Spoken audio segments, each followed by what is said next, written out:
বিসমিল্লাহির রহমানির রহিম। আসসালামু আলাইকুম সুপ্রিয় দর্শক, অনেক অনেক শুভেচ্ছা জানাচ্ছি রেনেস কিচেন থেকে আমার আজকের রেসিপিটি দেখার জন্য।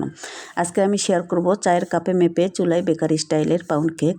রেসিপিটা ফলো করলে যে কেউ এই কেকটা তৈরি করে নিতে পারবেন। খেতে কিন্তু অসাধারণ হয়। বাচ্চাদের টিফিনে অথবা সকাল বিকেলের নাস্তায় এইরকম হোমমেড খাবার আমরা পরিবেশন করতে পারি।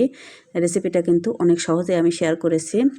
আমি চলে যাচ্ছি মূল রেসিপিতে। আমি একটা কাপে ময়দা মেপে নিলাম 1 কাপ, মিডিয়াম সাইজের কাপ, আর দিয়ে দিচ্ছি 1 চামচ একটু উঁচু করে বেকিং পাউডার।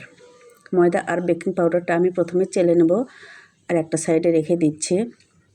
চলে যাচ্ছি পরবর্তী স্টেপে। আর একটা বড় মিক্সিং বলে আমি 2টা ডিম নিলাম।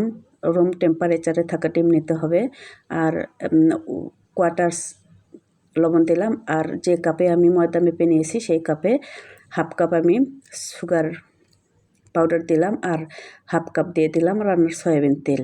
এগুলো এখন আমি ভালো করে একটা হ্যান্ড উইক্সের মাধ্যমে একটু সময় নিয়ে মিশিয়ে নেব। হ্যান্ড বিটার ছাড়াই আমি এই কাজটা করে নিচ্ছি আজকে।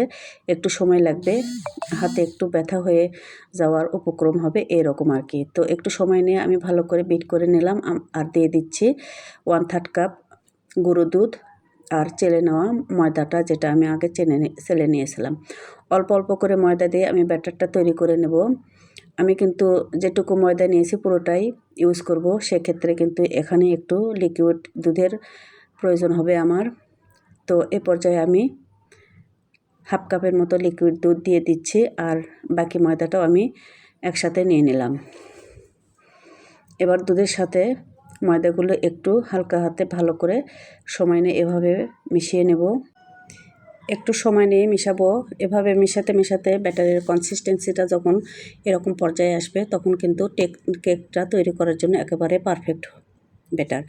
তো এ পর্যায়ে আমি ভ্যানিলা এসেন্স ইউজ করব 10 থেকে 12 ফোঁটা। এর পরিবর্তে কিন্তু লেবুর রস ইউজ করা যায়। এখানে 1 টেবিল চামচ পরিমাণ লেবুর রস দিলে হয়ে যাবে, কিংবা হোয়াইট ভিনেগার থাকলে সেটাও দিতে পারেন 1 টেবিল চামচ। যার হাতের কাছে যেটা থাকবে সেটা দিলে হয়ে যাবে। এতে করে ডিমের একটা স্মেল আছে, সেটা লাগবে না। তো আমার ব্যাটারটা একেবারে রেডি কেক তৈরির জন্য। এবার আমি যে মোল্ডে কেক তৈরি করে নেব সেটাতে আমি আগে থেকে একটা পেপার লাগিয়ে নিচে তেল ব্রাশ করে পেপার লাগিয়ে নিয়েছি। আর ব্যাটারটা একটু উঁচু থেকে ঢালবো এতে করে কিন্তু ভিতরে কোনো এয়ার বাবলস থাকবে না।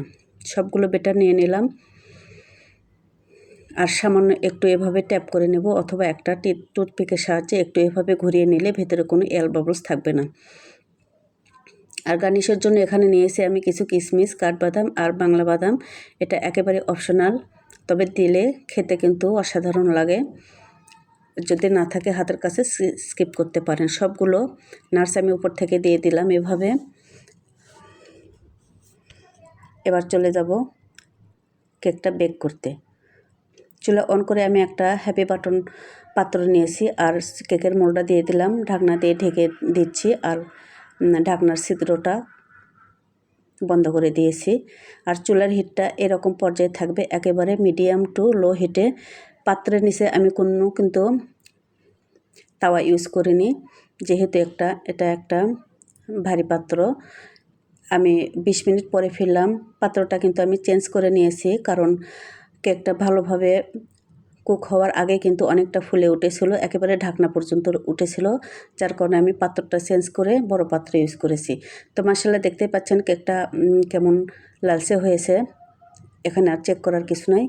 আমি কেকটা রুম টেম্পারেচারে নিয়ে এসে আপনাদের সাথে কেটে শেয়ার করব। এভাবে হাত দিয়ে একটু স্পেস করলেই কেকটা সহজেই খুলে আসবে।